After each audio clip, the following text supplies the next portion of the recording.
Good morning, students. I hope you all are well. So, today we will start our second comprehension, The Arrow and the Song. This is a poem. Okay, students, The Arrow and the Song. This is a poem. This poem is written by Henry Wadsworth Longfellow. Henry Wadsworth Longfellow. So, in this poem is about an important of a song. There is a comparison between arrow and song. In this poem, arrow and song is used as a symbol of harsh word and kind word. And we will see in this poem how they affect in our life. Okay, students. So, first you open your book, page number 140. Okay. The Arrow and the Song. I shot an arrow into the air. It fell to earth, I knew not where. For so swiftly it flew, the sight could not follow it in its flight. I breathed a song into the air. It fell to earth, so keen and strong, that it can follow the flight of song, long, long afterward in an oak. I found the arrow still unbroke, and the song from beginning to end I found again in the heart of a friend. So it is about an important of song, and there is a comparison between arrow and song. इस poem में जो poet हैं वो कहते हैं एक arrow जो air में शूट किया गया, एक एरो जो एयर में शूट किया गया है, तो एक एरो और एक सॉन्ग जो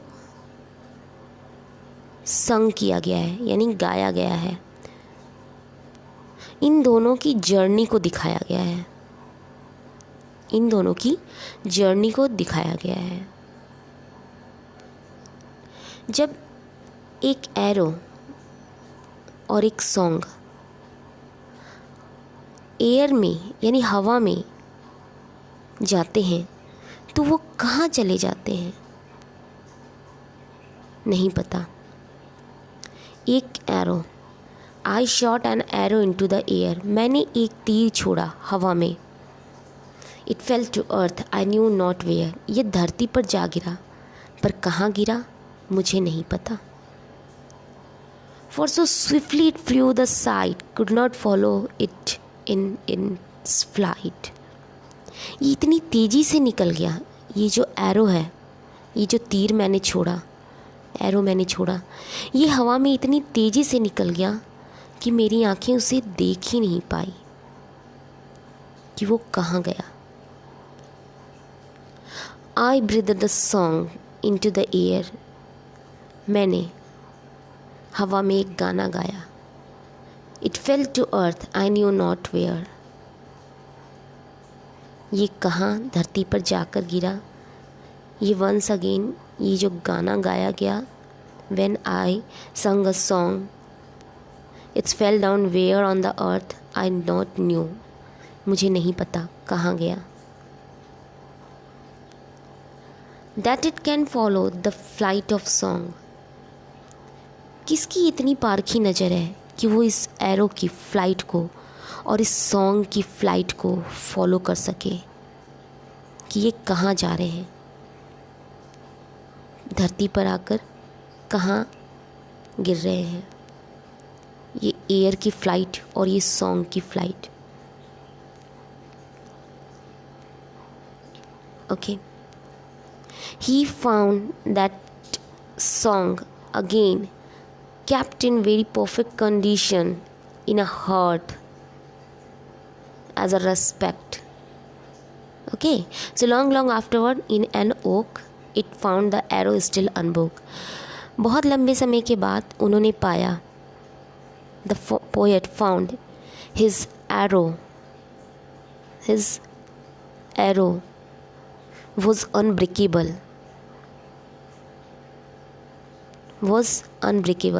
It was on the oak tree.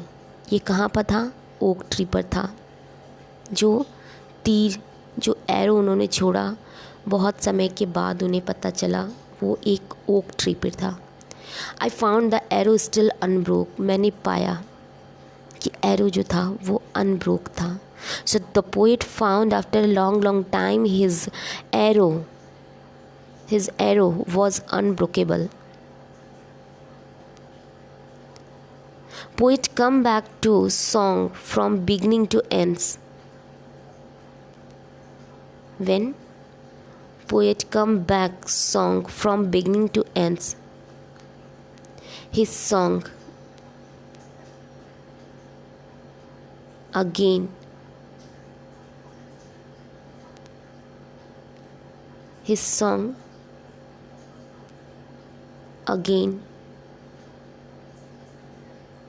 in a heart as a respect. So he found that song kept in very perfect condition in a heart as a respect.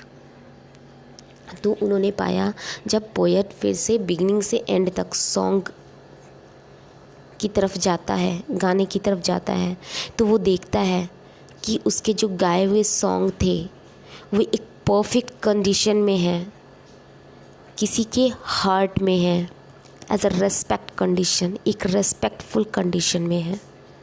Okay students, so okay,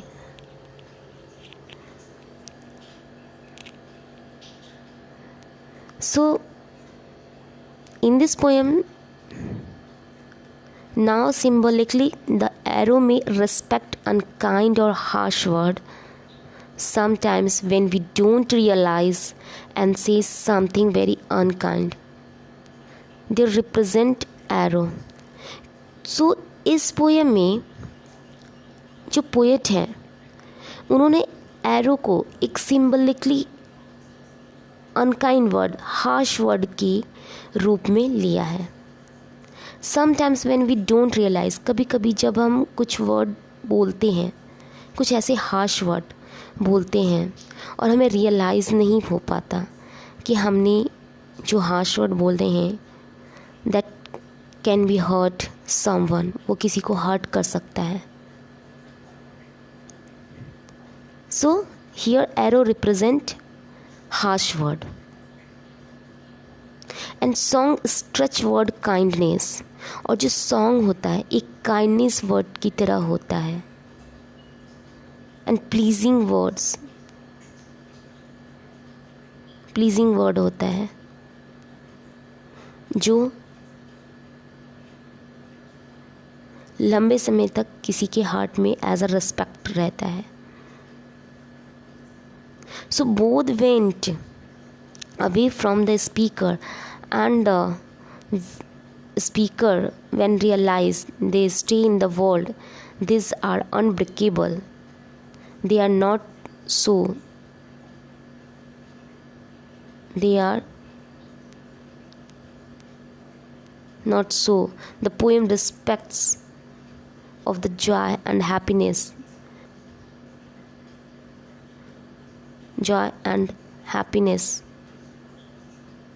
in the form of song,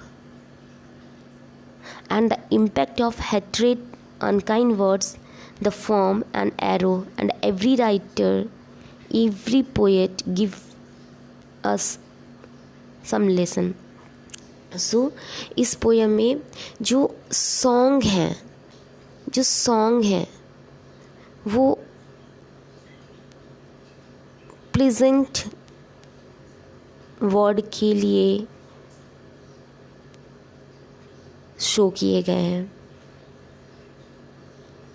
इस poem के through बताया गया है कि जो हमारी physically चोट होती है, जब हमें चोट लग जाती है, किसी तरह से स्क्रैच हो जाता है हमारी बॉडी पे,